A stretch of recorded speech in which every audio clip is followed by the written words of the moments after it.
తలసాని నరేంద్ర గారు. నమస్తే అండి, వెల్కమ్ టు నేషనలిస్ట్ హబ్.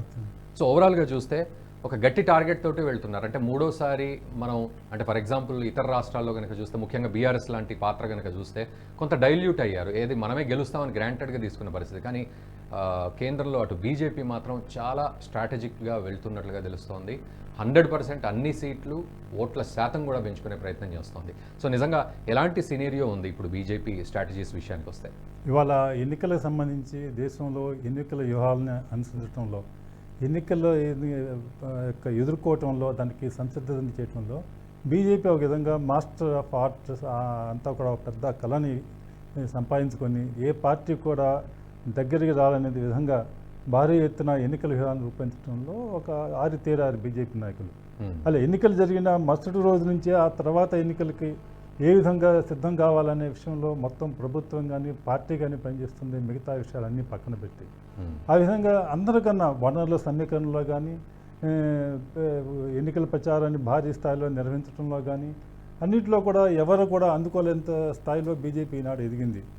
అందుకనే అదేవిధంగా ఇంతవరకు స్వతంత్రం వచ్చిన తర్వాత కేంద్రంలో ఒక నెహ్రూ తప్పితే వరుసగా 3 సార్లు ఏ పార్టీ ఏ నాయకుడు ఇంతవరకు ఎన్నికైన సందర్భం లేదు. ఆ రికార్డుని తిరిగి ఇవాళ పొందాలని, మూడోసారి గెలవాలని నరేంద్ర మోడీ నాయకత్వంలో బీజేపీ ప్రయత్నం చేస్తుంది.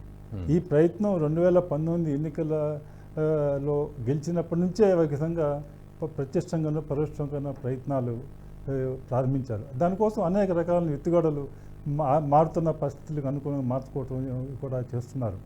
ఈనాడు దేశంలో మిగతా భాషలు అన్నీ కూడా సంస్థాగతంగా కానీ ఇతరత్రా కానీ బలహీనం కావటం, వాళ్ళ నాయకత్వ సంక్షోభాలను అనేక రాష్ట్రాలు ఎదుర్కోవటం, ఇవన్నీ కూడా బీజేపీకి ఒక బలమైన నాయకుడు అంటే బీజేపీకి మాత్రమే ఉన్నారు. ఇంతకుముందు బీజేపీ ఒక సమిష్టి నాయకత్వం అనేటువంటి ప్రదర్శించడానికి ప్రయత్నం చేస్తుండేది.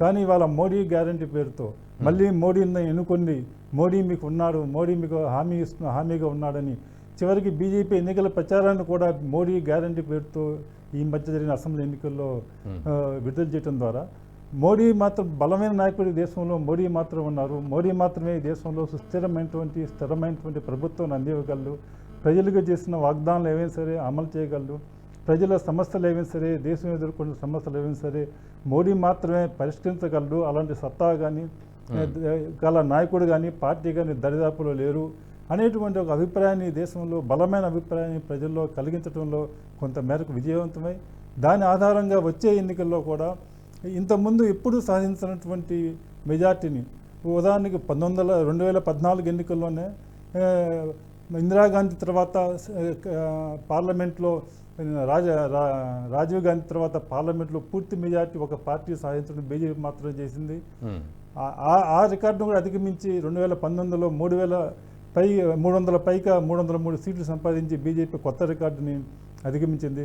ఇవాళ ఆ రికార్డును కూడా అధిగమించి బీజేపీ సొంతంగా కనీసం 350 సీట్లు సంపాదించి ఎన్డీఏ కూటమి 400 సీట్లు సంపాదించాలన్నటువంటి ఒక లక్ష్యంతో గత దాదాపు సంవత్సర కాలంగా బీజేపీ పెద్ద ఎత్తున ప్రయత్నాలు చేసి అందుకు అనువైనటువంటి విధంగా వ్యూహాన్ని రూపొందించుకుంటూ ఎన్నికలకి సిద్ధమవుతుంది. దేశంలో ఉన్నటువంటి ఇటీవల 5 రాష్ట్రాల్లో జరిగినటువంటి అసెంబ్లీ ఎన్నికల్లో జరిగినటువంటి ఫలితం, ముఖ్యంగా 3 కీలకమైన ఉత్తరాది రాష్ట్రాల్లో బీజేపీ అన్ని యొక్క పోలీస్ సర్వేలను కానీ, ఊహాగానాలు కానీ, అంచనాలు కానీ అధిగమించి మంచి పూర్తి సంపూర్ణమైన మెజార్టీతో ప్రభుత్వాలను ఏర్పాటు చేయడంతో బీజేపీ ఎన్నికల్లో అనుకుంటే సాధించగలదు అనేటువంటి ఒక నమ్మకాన్ని, విశ్వాసాన్ని బీజేపీ శ్రేణుల్లో కాకుండా రాజకీయ రంగంలోనే కలిగించేటువంటి పరిస్థితి ఏర్పడి ఈనాడు అటువంటి ఒక బలమైనటువంటి స్థాయి నుంచి బీజేపీ మెజార్టీ సాధించడం కోసం మళ్ళీ ప్రభుత్వం ఏర్పాటు చేయడం కోసం ప్రయాణం చేస్తుందని చెప్పొచ్చు. ఓకే.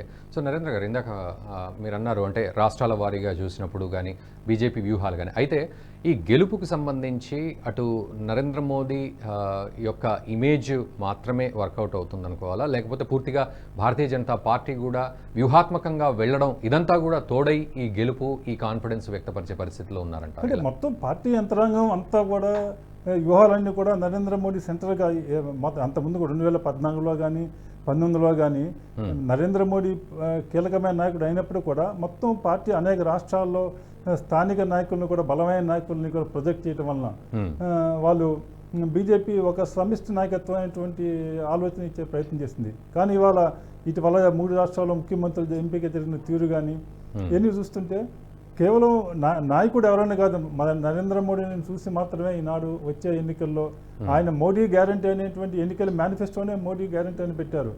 ఆ పేరుతో అంటే కేవలం అది దాని మీద ఆధారపడకుండా ఆ రీతిలో వివిధ వర్గాలని సమీకరణ కోసం వ్యూహాత్మకంగా అనేకమైనటువంటి ఎత్తుగడలు వేస్తున్నారు.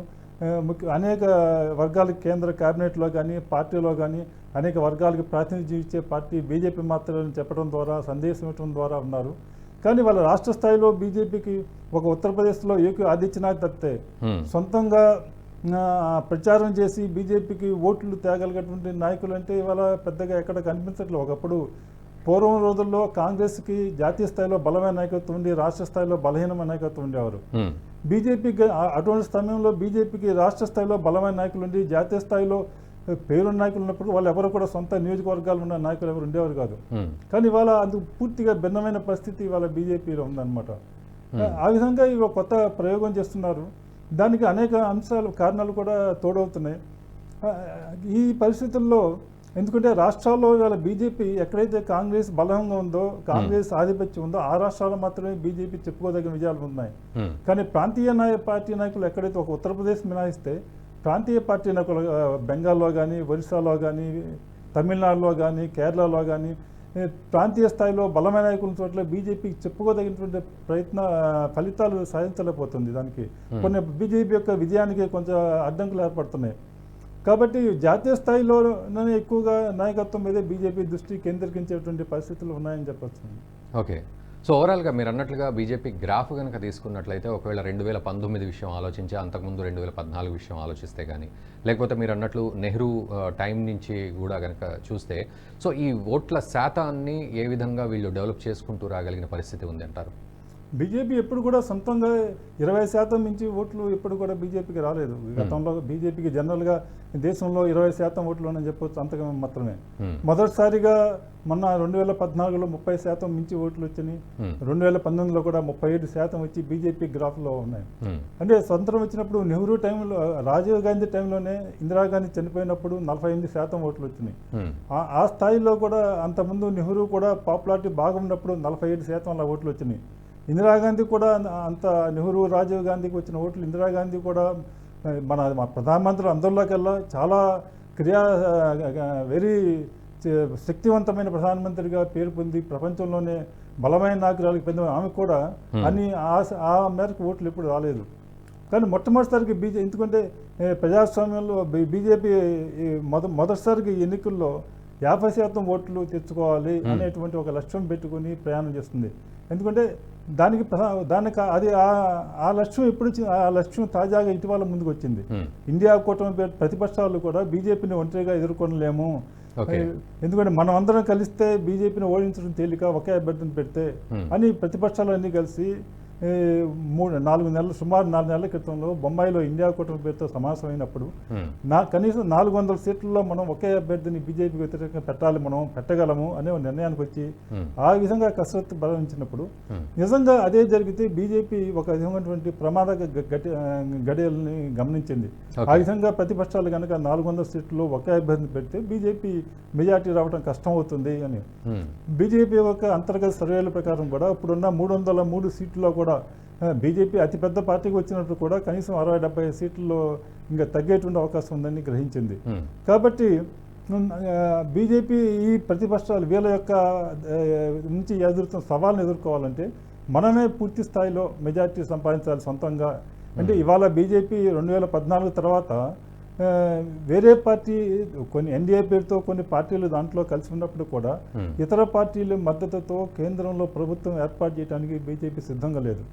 సొంత బలం మీద ఉండాలి, మిగతా పార్టీలు మద్దతు తీసుకున్నా కూడా అంటే సొంత మెజార్టీతోనే పనిచేయాలి అనేటువంటి స్థిరమైన సంకల్పంతో పనిచేస్తుంది.